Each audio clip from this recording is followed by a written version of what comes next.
it's starting to feel like someone is pulling a joke on me. I mean, seriously, what's this? Like the third time as soon as I released a video, a new chapter came out? Whatever. Hello everyone, I'm Overhaul, and today we'll be reviewing Fire Force chapter 261. The usual disclaimer at the beginning of my videos. I am not a kid-specific channel. Although the topics I discuss might look like they're for kids, it's very likely that I will either start talking about things that are too mature, using words that are too mature, or just in general describing things that are too mature for children to hear. So if you are a child, I would strongly advise you not to watch this video. As for everyone else, let's get on with this review. So yeah, this chapter, as you might have imagined, is more like the end of the Rekka fight, the conclusion to the whole Rekka storyline. And it's pretty good, in all honesty. I'm not gonna say it's bad at all. It's probably like, I feel like it'll be much better with anime when it's gonna be that music, and when this is probably just gonna be like one episode. But yeah, this is all in all a pretty good conclusion. So yeah, let's go into the chronological order. We start out with Raka basically saying that's what he likes about Karin, because he didn't, in the last chapter he didn't really react. We didn't see his reaction to Karin, like still saying, yeah, I will support you on whatever you want, but I will fight you back. So that's a pretty nice scene to see, like that this Raka isn't like completely like, hey, how dare you say you will support me but go against me. No, he's like, oh yeah, I just love that part about you. So it shows that this Raka, even though it's a doppelganger, it does have like similar reactions to the older Raka, and also just like the basic hot-blooded nature of him. Now we get some dynamic shots of basically the fight between Raka and Karin, but it's nothing really all that to talk about. It's basically like Raka saying a fire attack, Karin making more eyes, create a new block. It's nothing really to talk about, if I'm being totally honest. It's just them standing around in like long range attacks. Now, while they are fighting and sending out attacks, Captain Hugh Yan, I believe is how you pronounce his name. I don't know, it's one of those weird names, it's difficult to pronounce. Just watching it, and then we see the new Company 1 character, Onyaga? I'm not sure how you pronounce her name either. Show up and basically, I guess, coming for backup. She doesn't really do much, and we will go back on her at the end of the chapter. But yeah, Huron says that he originally thought he should enter the battle, but now thinks it's best for Karin to this person because, well, people need hope. They need a desire to, they will live. That's what they need. And if Karin cannot handle all this guilt, everything he's been going through for so long, then, well, how can they expect him to help the people? Can they expect the people to be happy? To get hope. So he says that it's pretty much up to Karin. But this isn't actually just the end of it. We actually do get like one pretty good like friendship moment where Horian is like encourages Karin to like go against Raka, and he basically says that it doesn't matter. Like, he was a close friend to all of us. Like, I cannot find anyone to replace you two. But if I had to pick between this Raka and you, I would rather have you still living than Raka being that. That's what he basically says. Yeah, Raka is that, but we cannot just accept every replacement. Another thing that is funny though, or maybe I want this like the on purpose to her. Again, we'll get into Onyago later. But it's like when he says that, he grabs Onyago, I suppose, and just pushes her in front. As I say, she will not replace Raka. Raka's friendship with us will always be our friendship with Raka. Just because we get a new hot-blooded trio to our group, it doesn't mean that he'll be replaced. Which is kind of hilarious to think that this girl just came out to see the backup, but her literal only purpose was just to say she will not be him. Which I do, again, we'll get into her later, but it's just kind of, it's a bit funny. I mean, we get comedy, but this is supposed to be a more serious moment. But yeah. Anyways, Kami and Reka still have their little dialogue a bit. Again, it's a very non-dynamic fight between the characters. And they basically say, oh yeah, everything I do, you would always like cool down everything. And we just get a bunch of barrels of attack, and Kami has this very, and Reka says, yeah, your ice is good, but my flames are just simply too hot for you to take down. Which I would like to remind everyone that Raka, with his like I believe suicide flame attack, was able to be easily cooled down by Karin. So I'm not sure exactly what Raka thought that he'll be able to do anything better this time. But needless to say, Raka goes into that like goes into like his strongest like beat to Karin, but Karin just freezes that and starts to freeze all over him. And he has a very excellent line where he's like, "Look, I'm sorry, I cannot support your dream. Like I cannot help you create despair. Cannot help you destroy humanity. That I cannot do that for you. You like that's where our friendship cannot affect. But our friendship is true. Like I still view you as a friend, even though you know murdered a bunch of children. Children. Like seriously, there was this comment when I always remember this when Arrow joined Company 8 or just approached Company 8 and told everyone, some comment was like, oh geez, Tamaki, she killed a crazy religious pope priest who was burning kids. My God, sorry that the chick is we cannot story that you're not allowed to punch her living highlights out right now. They're kind of bigger concerns. So yeah, it is a bit funny to see it. So yeah, Karin starts to freeze Reka all over, and the first thing that he freezes is the hole that this Reka have to like feel that figurative hole that in Karin's chest, that guilt.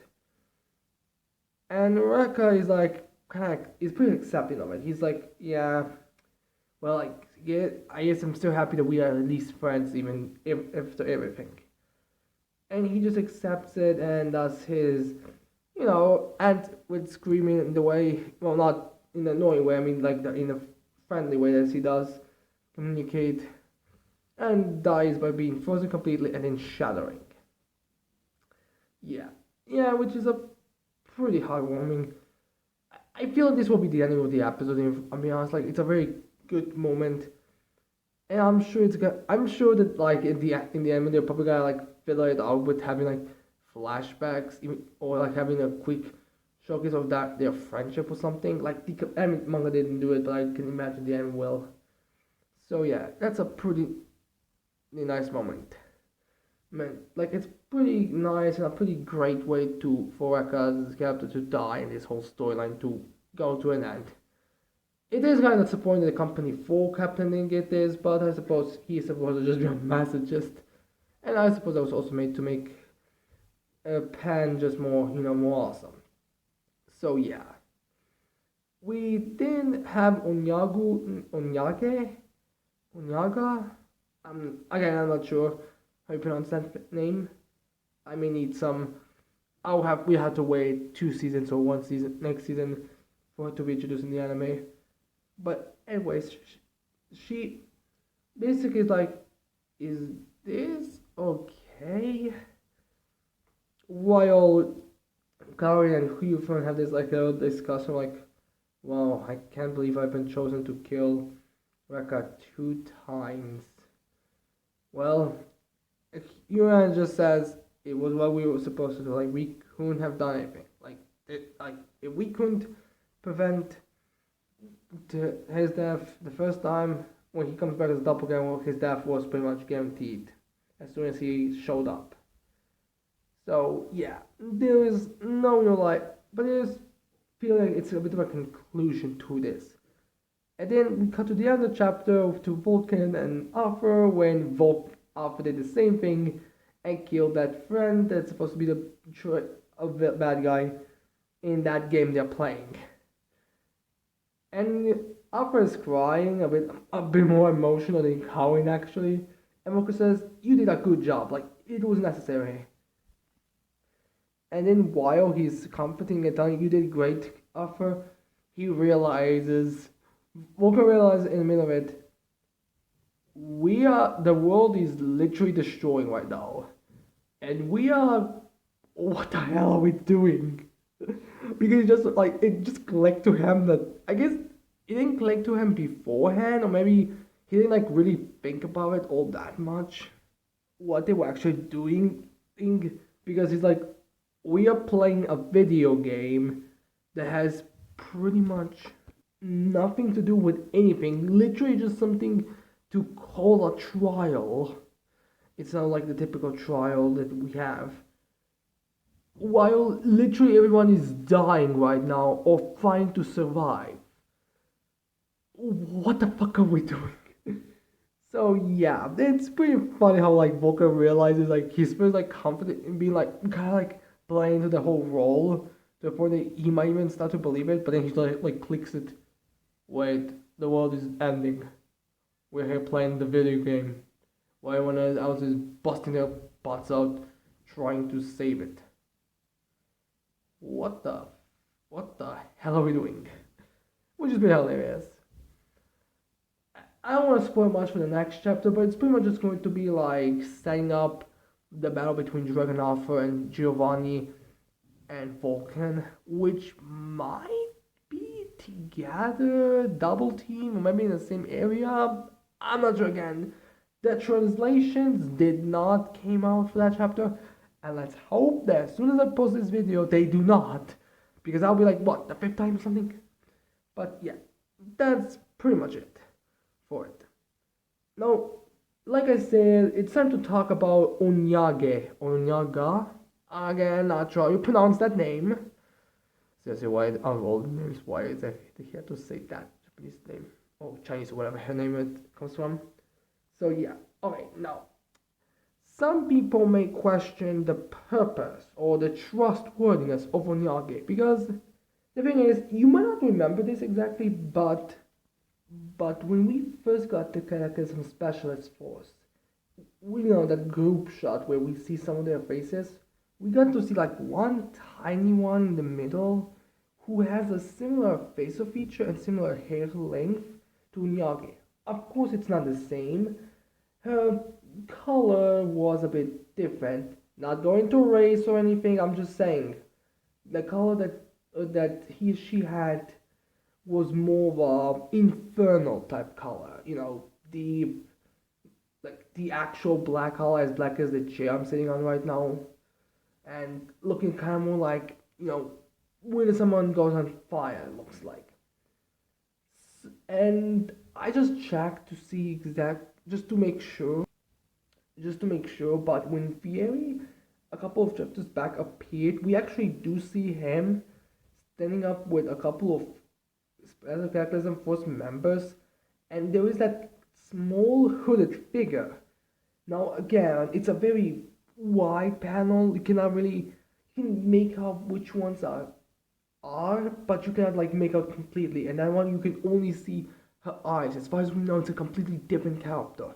Hell, it might as well be a complete redesign. Maybe Ona was originally supposed to be that character, but just Okubo decided to change her appearance. Again, it's very difficult to say, but it does seem like that character was there. So the question now is Onyage, or whatever, there?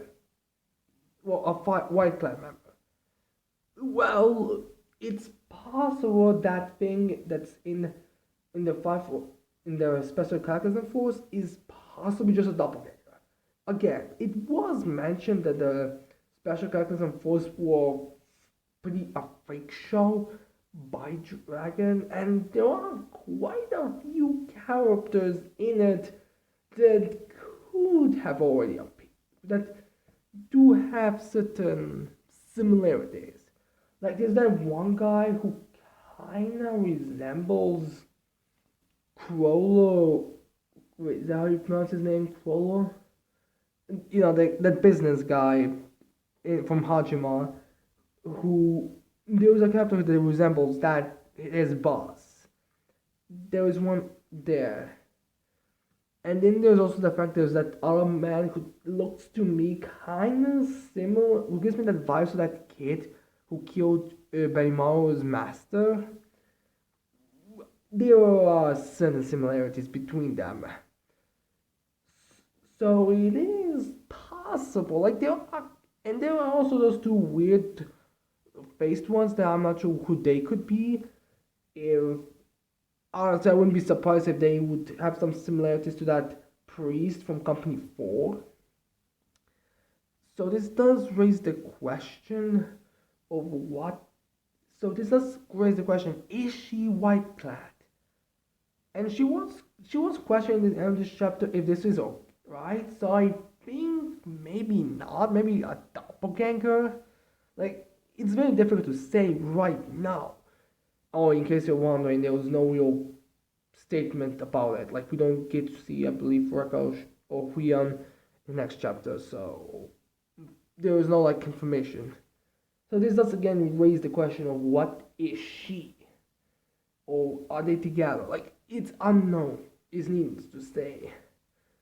So depends. I feel like if that character has some connection to it, it will be shown up. Like maybe in the next couple chapters when Dragon shows up or Giovanni, maybe characters and forces like, or maybe when it actually starts to affect things, characters and forces are gonna be like, alright, time to start bringing the despair, and then we'll have her show up to confront Company 1.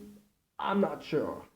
Like there is some dialogue by Sister Sumeria in the next chapter, but again, I can't say much about it because because it's not out. So for right now, I'm going with a doppelganger that just is a very more powerful version, and we'll probably get some kind of smaller flashback between her and the other characters. Like right now, it's unclear what kind of dynamic she has to Huion or Raka or Red Calorie or how she views it. She also referred to Raka as Lieutenant Raka in this one, which might have been taken note of by Huyan because he had that like dot dot dot panel when she said that. But that could he be just could just been there like surprised that she called him Raka Lieutenant considering the fact that she wasn't serving under him or something. It's very difficult to say specifically. It's like it's the same thing as but it could just be a big nothing. I mean it's like when Nah had his dot dot dot moment in the latest chapter where he was just reacting to the fact that Asa was panicking. Oh shit, 1 minute was already off. I have only 4 minutes. I can use this phone. So yeah, that's what I think about Onyaga, Nyake, or whatever her name is. So anyways, I hope you like this video. I hope you leave a like, subscribe to this channel for more videos in the future. And with that said, I cannot wait to see all of you next time. Bye.